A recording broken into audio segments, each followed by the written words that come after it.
ইশক যখন হয়ে যাবে, প্রেম যখন আল্লাহর সাথে মওলার সাথে হয়ে যাবে, তখন আস্তে আস্তে মনের থেকে আখিরাত সরে যাবে, আখিরাত সরে যাবে, আখিরাতের হুর গেলমান চাইবে না, আখিরাতের জান্নাতের কোনো নিয়ামত চাইবে না। তখন বলতে থাকবে আল্লাহ না দুনিয়া চাই না আখিরাত চাই, মওলা গো শুধু তোমার হতে চাই, তোমার হতে চাই, শুধু একটা বার দেখতে চাই তোমাকে, একটা বার দেখতে চাই। চিন্তা করতে পারেন দেখি না কেন, যদি ভালোবাসি দেখি না কেন? হ্যাঁ वो पर्दे में है पर्दा पोश है, वो अगर पर्दा हटा दे तो किसको होश है। উনি তো পর্দায় আছে, এজন্য পর্দাই থাক। পর্দা সরিয়ে দিলে মুসা কালিমুল্লাহর মতো তুর পাহাড় জ্বলে যাবে। মুসা যেমন বেহুশ হয়েছে, বান্দা তুমিও বেহুশ হয়ে যাবা।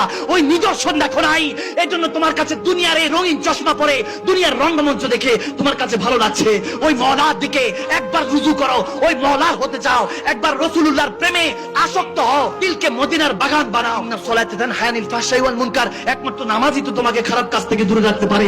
তুমি নামাজ ছেড়ে দিয়েছো, তারপরে বলো নবীকে ভালোবাসি, তুমি মিথ্যা বলছো, মিথ্যা বলছো। তুমি নবীকে ভালোবাসো না। যদি ভালোবাসতা নামাজকে কখনো বলতা না যে নামাজ আমার কাজ আছে, তুমি কাজকে বলতা আমার নামাজ আছে। তুমি কখনো নামাজ থেকে গাফিল হতে পারতা না, তুমি সুদ ঘুষ খেতে পারতা না, তুমি অন্যায় অবিচার করে চলতে না, একটা নেতার কথায় আরেকটা মুসলমান ভাইয়ের উপরে আঘাত করতে পারতা না। সে আল্লাহ ছাড়া কোনো গতি নাই। আপনি টাকার পিছনে দৌড়াচ্ছেন, আপনি রহমতের পিছনে দৌড়াচ্ছেন। আপনি যদি সেই রহমত ওয়ালার পিছনে দৌড়াতেন, বরকত ওয়ালার পিছনে দৌড়াতেন, দুনিয়া আপনার গোলামির মধ্যে নিযুক্ত হতো।